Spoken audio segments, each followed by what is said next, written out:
The throne room stretched beyond comprehension, its crystalline walls catching light from 3 suns that hung in the violet sky.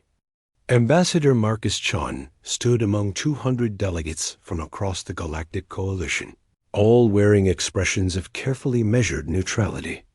The announcement had just been made, and the silence that followed carried the weight of empires.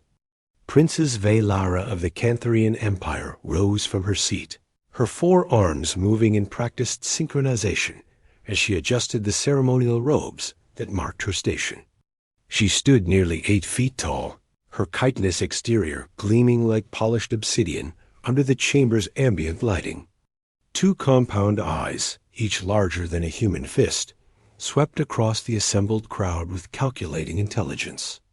"I have completed the trials of ascension," she declared, her voice resonating through translation devices worn by every delegate. "According to the ancient laws of my people, I must now select a consort who demonstrates courage worthy of standing beside the future empress. Yet I wonder if anyone present possesses such qualities." The challenge hung in the air like smoke. Marcus watched as delegates from the Terran Confederation shifted uncomfortably, their formal attire suddenly seeming inadequate. The Cantharians were not simply another species in the coalition. They controlled 70 star systems, commanded fleets that numbered in the thousands, and possessed technology that made human innovation look primitive by comparison. An alliance through marriage would shift the balance of power across known space. It would also be terrifying. Cantharians were apex predators from a death world where everything evolved to kill. Their hunting instincts remained sharp despite millennia of civilization. Stories circulated through diplomatic channels about consorts who had failed to adapt, who had crumbled under the pressure of matching a society that valued strength above all else. 3 previous marriage alliances had ended in annulment when the chosen partners proved incompatible with Cantharian culture. "The traditional courtship involves 3 stages," Velara continued, pacing before the assembled crowd with movements that suggested coiled power. "First, the candidate must demonstrate physical courage by participating in a hunt on my homeworld. Second, they must show mental fortitude by engaging in strategic games that test tactical thinking. Third, they must prove emotional strength by withstanding the scrutiny of the imperial court for 30 planetary rotations." She paused, mandibles clicking in what translators interpreted as amusement. Previous candidates have failed at the first stage. The wildlife of Canthros does not distinguish between guests and prey. A delegate from the Helios Republic actually took a step backward. Marcus didn't blame him. He had reviewed the briefing materials about Cantharian fauna. The smallest predators stood 6 feet at the shoulder and could shear through combat armor with their claws. "Therefore, I make this proclamation," Velara announced. "No one present is brave enough to wed me. I declare the selection process. I volunteer." The words left Marcus before his diplomatic training could stop him. Every eye in the chamber turned toward him. He felt the weight of their stares, felt the sudden spike of his heart rate, felt the sweat beginning to form on his palms. But he didn't step back. Velara's compound eyes fixed on him with an intensity that made his instincts scream warnings. She moved closer, covering the distance between them with fluid grace that belied her size. When she stopped, she towered over him, close enough that he could see his reflection in her chitinous features. "You are human," she observed. Her tone carried surprise that her translator couldn't quite mask. "Marcus Chun, ambassador from Earth." He kept his voice steady through sheer willpower. "I accept your challenge, Your Highness. You understand what you're proposing? Humans are not known for their physical prowess. Your species survived through intelligence and cooperation, not individual strength." "That's true," Marcus acknowledged. "But bravery isn't just about physical power. It's about facing fear and moving forward anyway. Besides, humanity didn't reach the stars by playing it safe." Something shifted in Velara's posture. Her mandibles clicked rapidly, a sound the translator labeled as intrigue. The last human who attempted courtship with a Canthrian noble withdrew before the first hunt began, she said. He claimed our traditions were barbaric. Different isn't barbaric, Marcus replied. Just different. Every species has customs that seem strange to outsiders.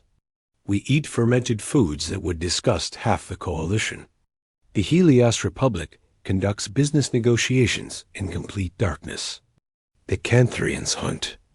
None of it makes any species superior or inferior. Velara tilted her head, studying him with unnerving focus. Pretty words, Ambassador. But words mean nothing in the hunting grounds. The first trial begins at dawn tomorrow.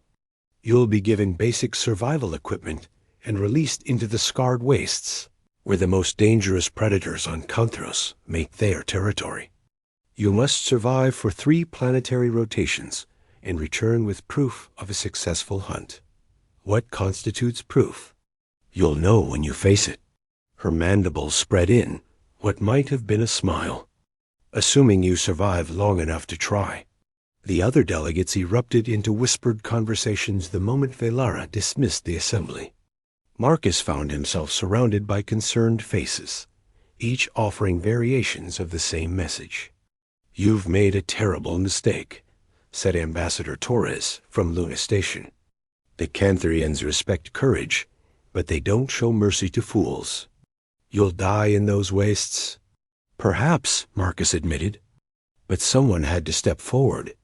The Coalition needs this alliance, and we need to show that humans don't back down from challenges just because they're difficult.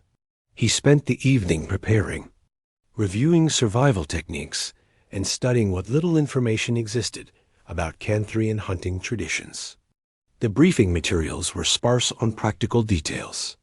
Most previous candidates hadn't survived long enough to file comprehensive reports. Dawn arrived too quickly.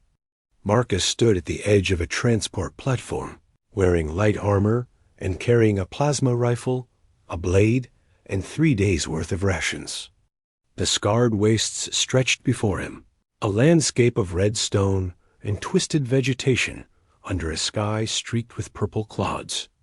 Velara appeared beside him, moving with the silence that made Canthrians such effective hunters. Last chance to withdraw, she offered. No one would blame you. No one expects a human to survive this. That's exactly why I have to try, Marcus said. He checked his equipment one final time, then stepped off the platform. The waste swallowed him immediately. The temperature differential made his armor sensors flicker.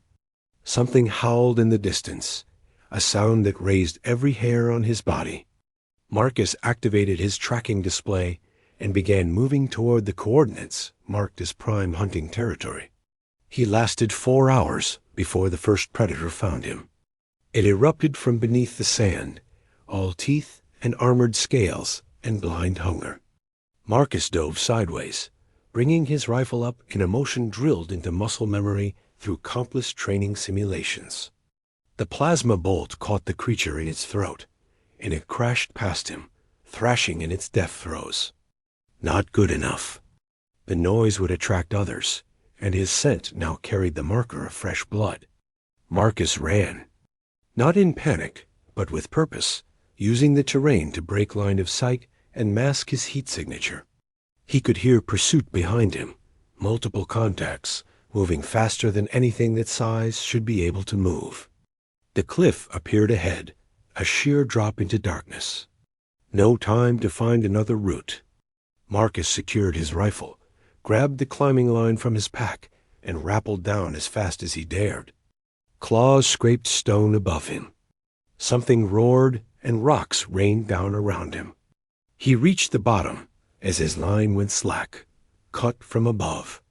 The chasm around him pulsed with bioluminescent fungus, providing enough light to reveal dozens of cave openings. Marcus chose one at random and moved deep into the mountain. 3 days later, he emerged from a different exit, carrying the head of something that looked like a cross between a bear and a mantis. Its scales still gleamed with iridescent color, and its 6 eyes had already clouded over. The return transport found him at the designated extraction point. Velara waited aboard, her expression unreadable. "You survived," she said. It wasn't quite a question. "I did." Marcus set the head down carefully. "I believe this qualifies as proof."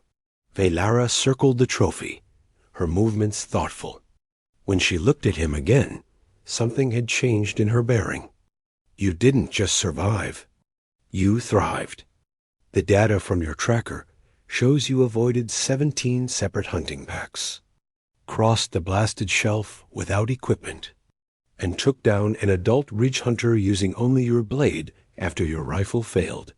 She paused. "No Canthrian would be ashamed to claim such a hunt. Does that mean I passed the first trial?" "It means," Velara said slowly, "that perhaps I underestimated humanity. Again." She extended one of her 4 hands. "The second trial begins in 1 week. Use that time to rest, Ambassador. You'll need it." Marcus took her hand, feeling the alien texture of her chitin against his skin, and smiled despite his exhaustion.